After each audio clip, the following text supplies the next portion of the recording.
Welcome to week 3 of the Demon Huddle presented by Cross Financial Group. I'm your host, Jason Pugh, joined now by Northwestern State head coach Brad Laird. And coach, the home opener on the field didn't go like you wanted to. There's no really sugarcoating that. It was a tough Saturday night. You've had a couple of days to digest it. What were some of the things, looking at it now a couple of days later, or does anything change from what you saw? Well, I think it solidifies the fact that in all three phases, coaches and players, we didn't get the job done. Frustrating because, the opportunity to play the first home game, the opponent and the history that went with that opponent that we talked about all week, what that game has meant to so many people, the ramifications that it had at the end of the season, all of that got piled up. And, to have a performance like that was very frustrating. As we lead into an open week, and I can't answer if that's good or bad, but there's a lot of things that I think will allow us the opportunity to get some things fixed, both on and off the field, prior to the next opportunity that we have against Eastern Illinois. So I guess when it comes to bye weeks, and it doesn't matter whether they come in week 3, week 8, week 10, whatever it is, I guess you can't judge a bye week until maybe the week after, see what happens against Eastern Illinois, and then you can look back and say it was a good week to have one, or it may not have been a good week to have one.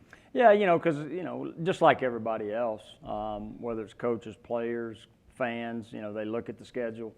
A couple things they want to look at, home games, who do you have at home, when is homecoming, and then, when is open date, where does it fall, and you have all of these assumptions that, prior to the season starts, what you think about that open week. But until you get there, until you're at that week, I think you won't know until then, if it's comes at a good time or comes at a bad time. And you can make a case either way this week, but as we look at it, I think it gives us a great opportunity to get some things fixed. Again, not necessarily between the white lines, but then, moving forward, the opportunity to be able to say, okay, what have we done well in the first 3 weeks? What do we need to improve on, as we go into Eastern Illinois and then conference? You touched on it. Everyone, when you look at a schedule that comes out, it's when's the conference opener, when's the home opener, when's open week. If you had an 11-week season, like you typically do, some years you will play 12. This year's a normal 11-game season. If you have your way about it, do you have a specific time you like to have an open week? I know each season plays out differently, but just generally speaking, do you like it closer to the middle of the season? Do you like it somewhat early? Obviously, you wouldn't like to have say week 2 bye week, but is there, if you were able to draw your schedule up, how would you position your open week? I think, initially, without knowing what's taking place as the year has gone, somewhere in the middle, because you go through fall camp, you go through the summer, you have a little break.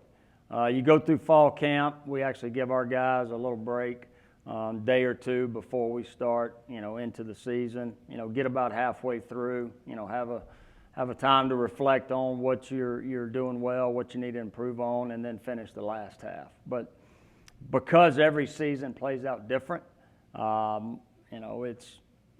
used to, it's too early or it's too late, but now I just let it all play out, and usually, comes at a good time or a much needed time like this year. You touched on a little bit, you'll have the opportunity to fix some things, and the good news is when you come out of this open week, you do have your 7-game conference season, but you still have one more non-conference game.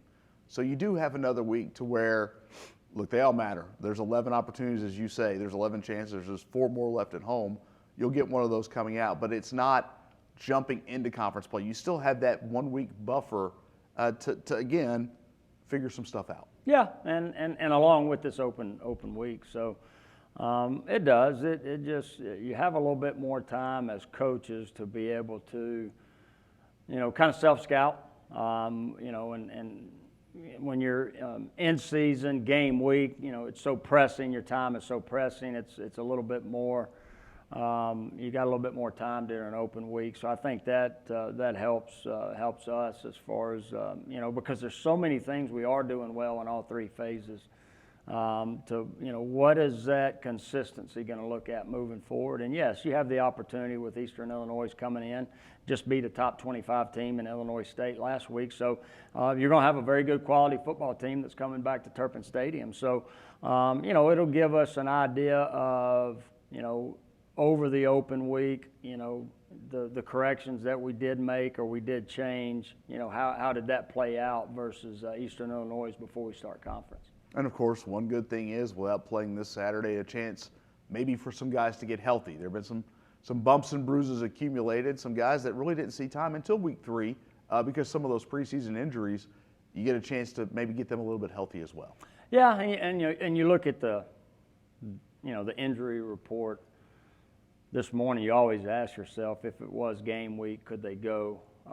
But being that it's not game week, you do have the opportunity. Ty Eli is one guy that comes to mind that got hurt week 1, and he goes through the week practicing and probably never has a chance to really heal. And so you got, there's guys like that this week is good for. And, so there's some guys that will be very limited this week just to be able to get some bumps and bruises healed up before we start the stretch run next week.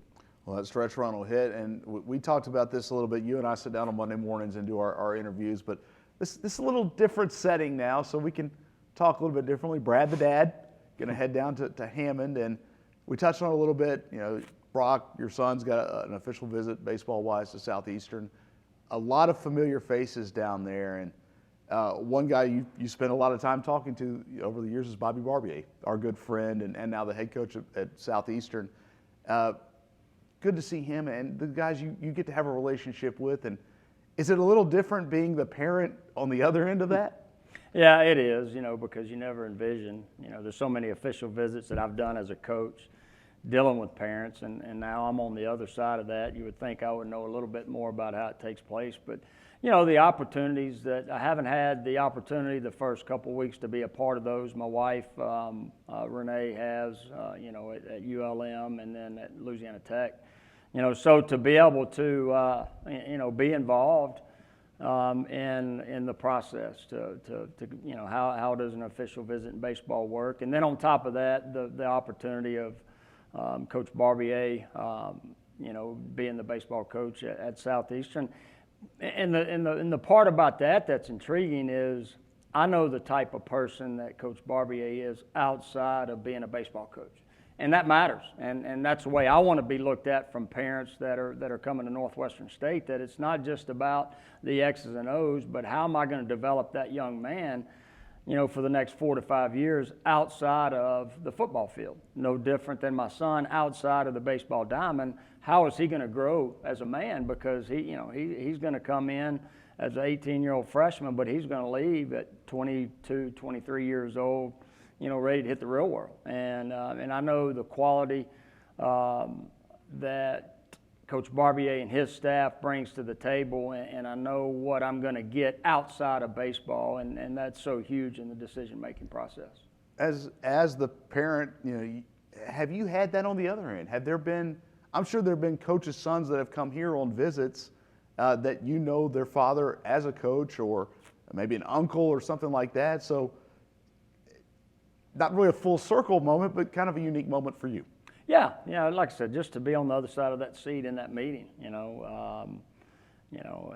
to be able to take it all in, be able to ask the questions, and like I said, I may, just because I know it's football compared to baseball, but being involved in so many of these visits as a coach, I think me being on the other side of that, has a pretty good idea of the questions to ask and what I'm looking for, and I think that can help Brock, my son, as he makes a very important decision because, he's got, several great universities with great people there that I know that are going to teach him a lot more than just baseball. And so, it's a great opportunity he has, our family has, to be able to be part of that. And it's interesting for you being the football coach that so many of these ties are guys you knew, whether it was here or other places, that now your son is talking to and could potentially be playing for.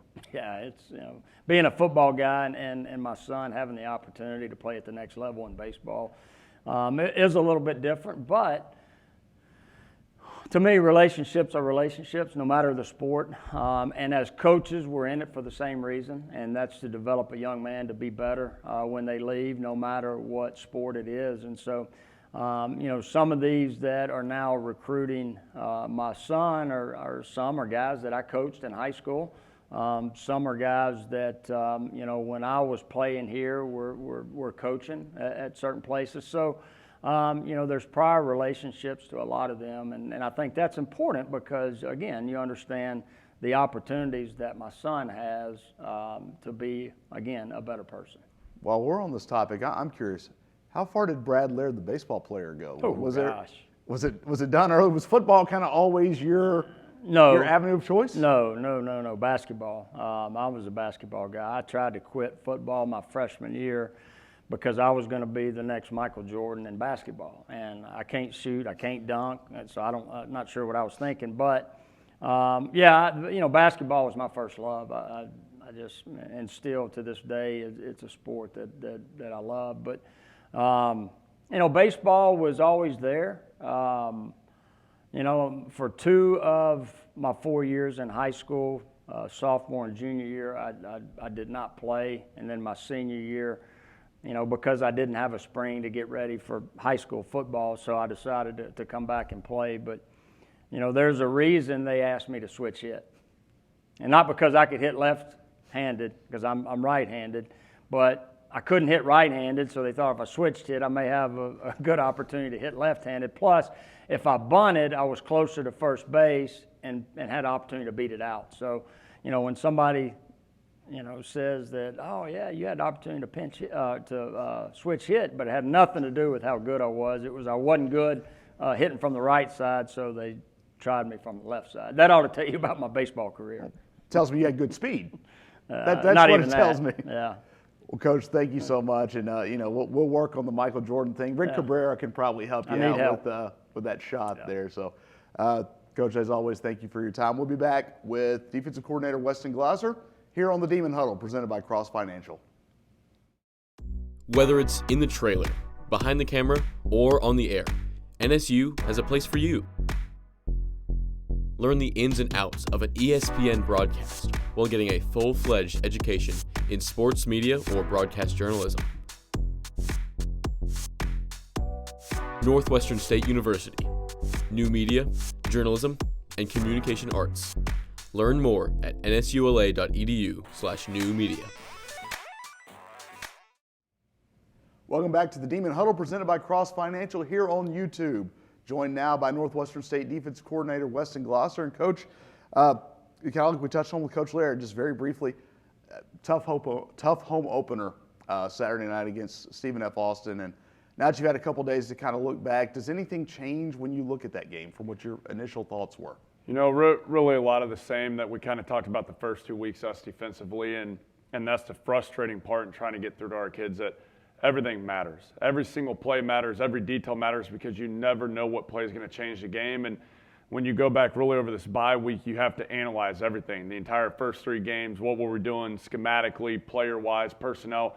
We evaluate every single player on our defense through the first 3 games, and so we have a chance to do that this week. And one thing you find our kids, the message is, as far as red zone, third downs, fourth downs, takeaways, fumble recovery, interceptions, we're tops in the nation, tops in the conference. It's just explosive plays, and you never know which play that's going to be, and that's been our Achilles heel the first 3 weeks. And third play of the game, SFA, it gets out, and it's just execution. And, I've got to do a better job getting us in a better play call there, but, the defensive end, if he spills it right there, we're off the field. And we don't get that done, have a safety run into a referee, and, but those are things you can't have and end up giving a touchdown on that drive. But you never know what play that play is going to be, so everything matters. Every play matters, and it's what you do off the field correlates to what you do on the field, and that's what we're trying to get our guys into, because when we do play defense the way we're supposed to play with the effort, we do really good things. It's just it has to be that way for 60 straight minutes every week.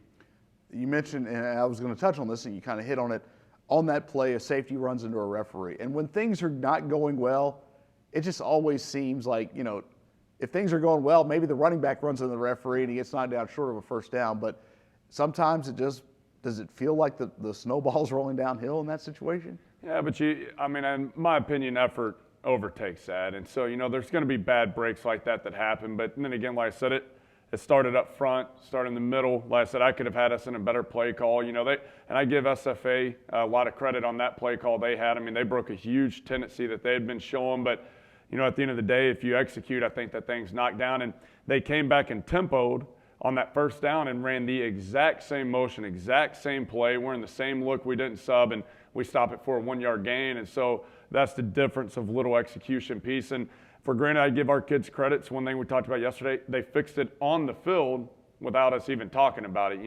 The very next play, they tempo in, the safety motion adjusts right, the DN fits it right, and, we stop it for a short gain. So just being able to consistently do our jobs over and over is a big emphasis this week. And then continue to harp on the things that, we want to be as a defense. And that's standing up in the red zone on third downs. Takeaways is a big one, and continue to improve on that. And we've got to get our run defense where we want it. And, and that's the one thing Saturday, it ended up the explosive plays, Lafayette and La Tech were runs. Saturday it hit us a couple times in the passing game, and getting those things cleaned up and got, I'll be honest with you, a little pipe route on the linebacker and hadn't seen that one yet. And those are things we got to continue to work on and fix up as we go. Well, the good news, if there is good news maybe, is you do have basically 2 weeks of practice now with an early bye week. And I'm going to ask you the same thing we asked Coach Laird. If you could design as a coach, I know you're coordinator, not necessarily a head coach, but if you could design an 11-week schedule, where would Weston Gloucester like the bye week to fit? In a perfect world, not knowing how the season plays out. I think it's hard. I've been a part of late ones, been a part of early ones. I can tell you what, I definitely don't want to be one of the teams that have it the last week of the season. That kind of makes zero sense to me. But, some of the years that I've been around that have been the best seasons, it's been earlier, and it gives you that chance to correct the things you need to correct and make that improvement moving forward. And you have to be able to utilize it wherever it falls. I know last year we had it a little bit later, which helped us getting ready for Texas A&M Commerce in that last part of the stretch. But really where it falls, you just have to be able to capitalize and utilize it to your advantage. And for us, we have one more non-conference game coming up next week at home, which is big, and then start conference play. So really being able to use this week to get ready for conference play as well and analyze those teams. And, because there are some new staffs in our conference, and what are they doing offensively? How schematically can we attack them and personnel-based to give us a jump start? So when we do get back into the grind and, it's game week, everything's rolling, we have a heads up on those teams and what we need to do. Pretty sure if we go back 2 weeks ago and watch the replay of this show, I think we talked about Donovan Green after the UL Lafayette game, and that was close to his hometown, or about as close as you can get to Palmetto, Louisiana.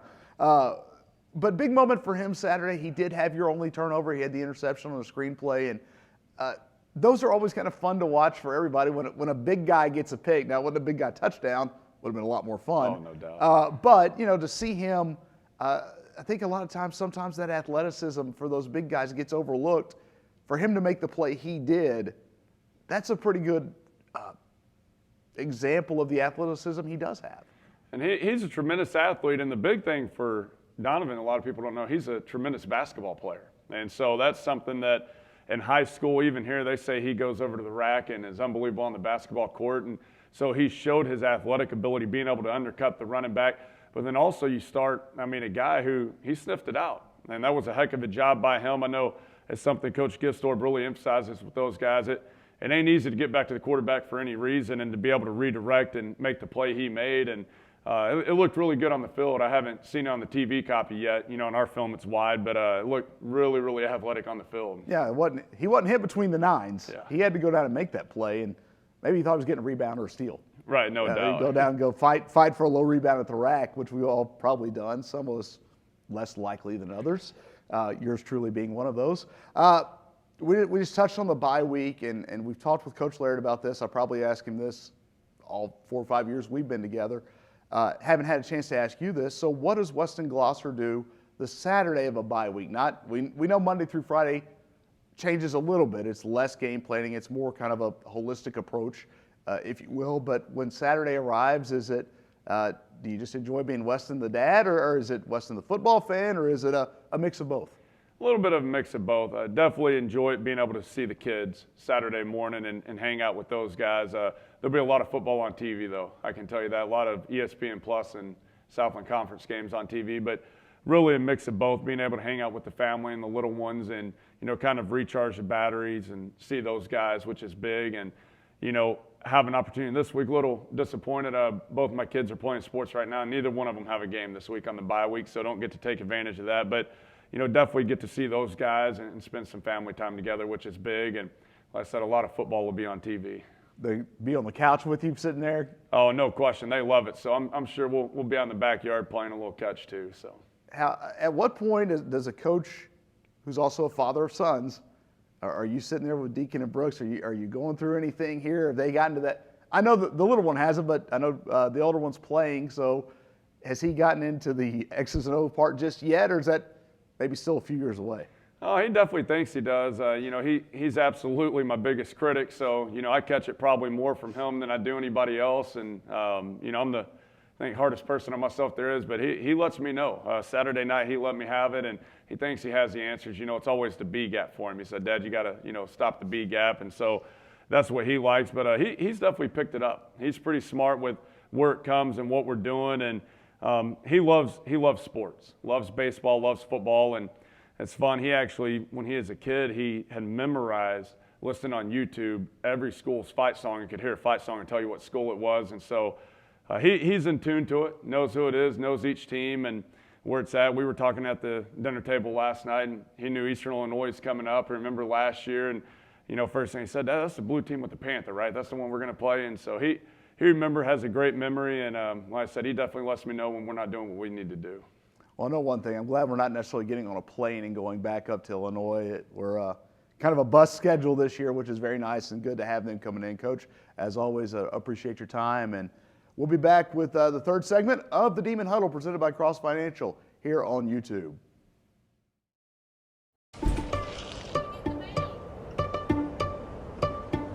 Doug here. Does anybody have any other questions? Here's your coffee, sir. Here,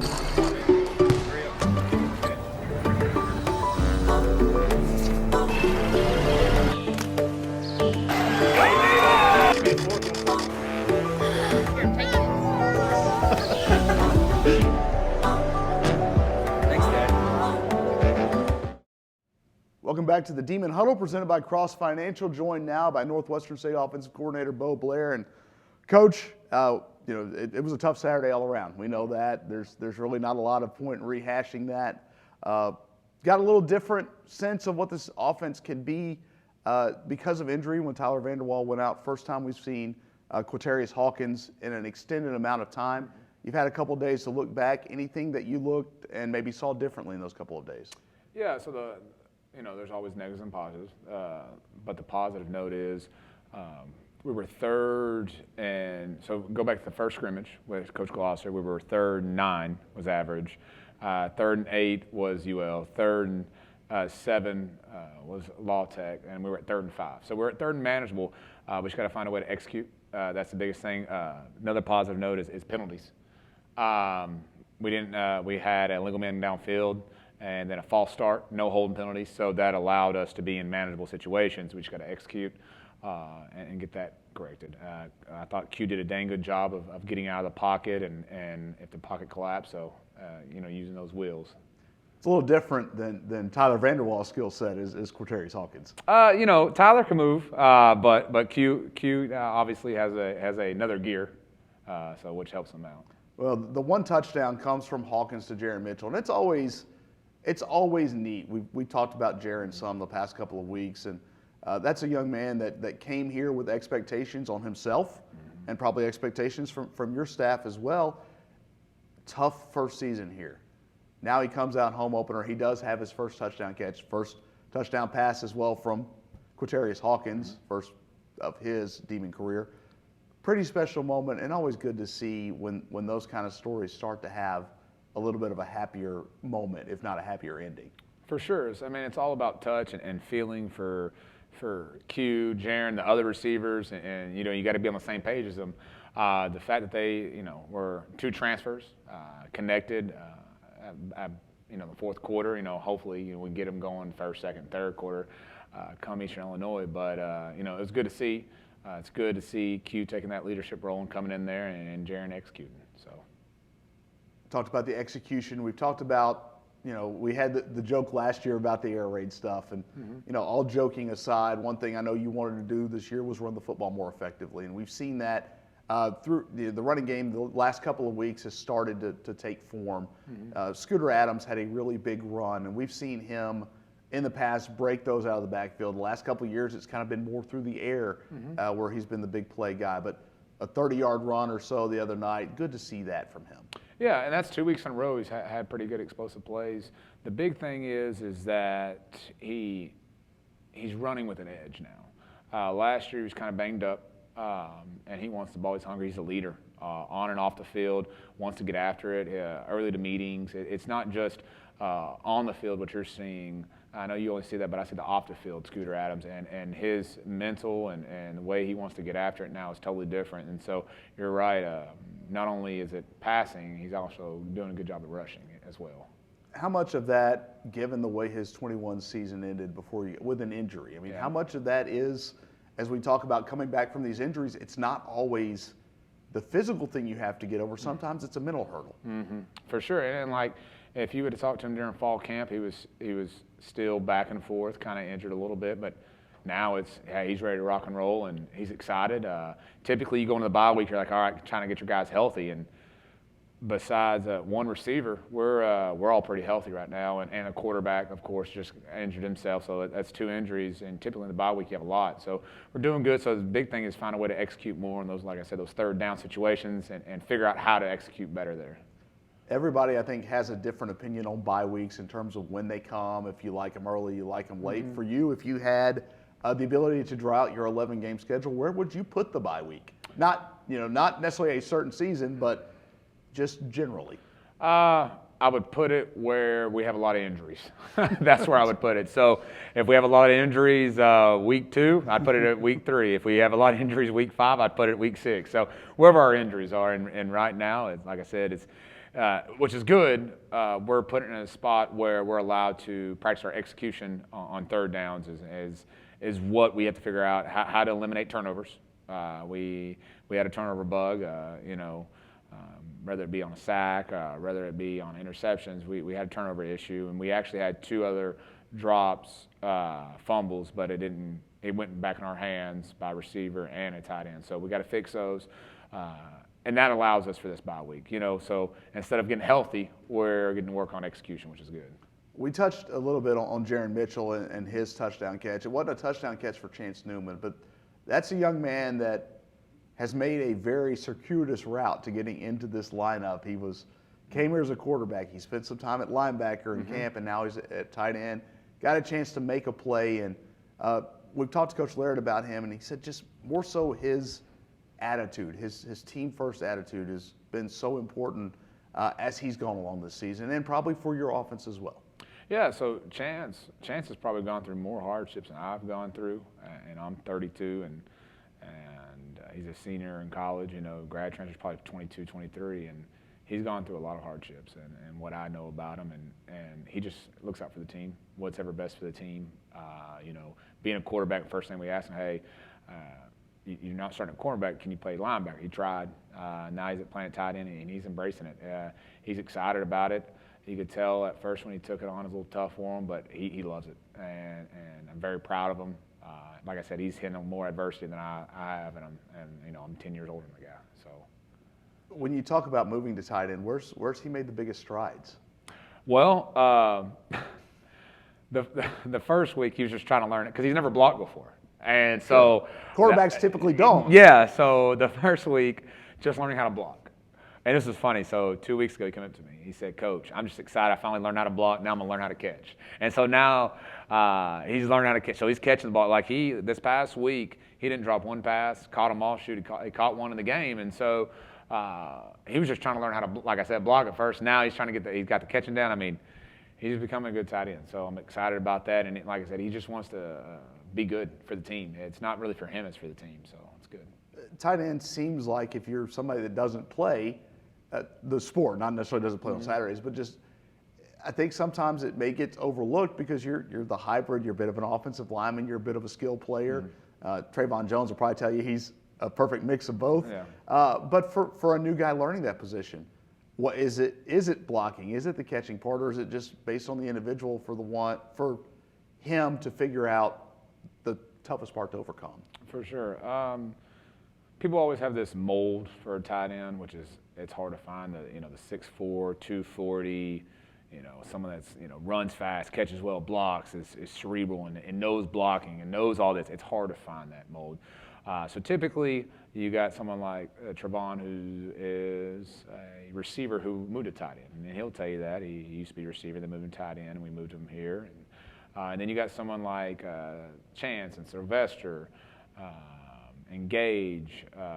They're 225 to 245 pounds. They meet more in the mold of their prototypical tight end, so they can block. They typically can block better because they're blocking 250, 260-pound guys.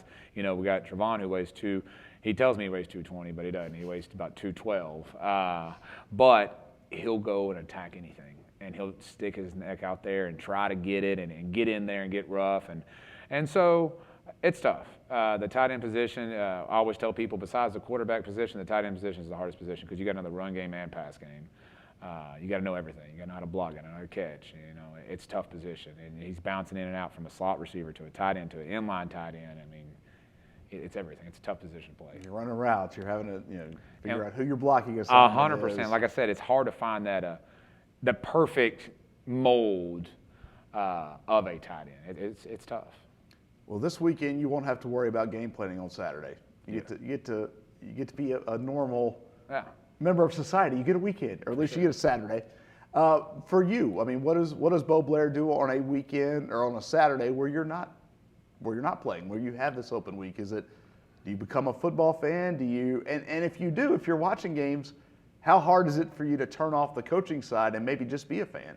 I'm going to go to my parents. I'm going to go back to East Texas and spend some time with them as my family. Typically, I would spend time with my fiance, but she's going to a wedding shower or something. So I'm going to go to East Texas. She's going to go to Houston, two different parts of the society. You got city and you got country. So I'll be in it's called Winsboro, Texas, about 100 population. So just be in the woods, enjoying life. Definitely will be watching football. We'll be a fan, not a coach. So I'll just be watching games and just take it in. Spend time with the family. I gotta be around the family right now. So it's good. Keep an eye on the Gilmer Buckeyes on Friday night. They're not doing. The first 2 weeks they didn't do too hot. They won last week, so they're bouncing back, which is good. They got some good athletes, good kids, and I always got to keep my eye on Gilmer. I'm a Buckeye pride through and through. So Kenneth Lacey, he's from Kilgore. Kilgore beat him week 2, so I owed him a couple push-ups because he said Kilgore was going to win. I said Gilmer's going to win, and it didn't turn out my way. Oh, a few push-ups is okay. That's the kind of gamble you gain something from. Yeah, 100%. May gain a little more soreness at our age. Some exercise. Yeah, that's a good gamble to go with. Some push-ups, get some exercise in with it. So it was good. Well, Coach, as always, thanks for your time. Yes, sir. I want to thank Davey Antilli for putting this together as he does every week. James Stanfield for the great stuff from ESPN Plus. We'll be back next week here on the Demon Huddle, presented by Cross Financial.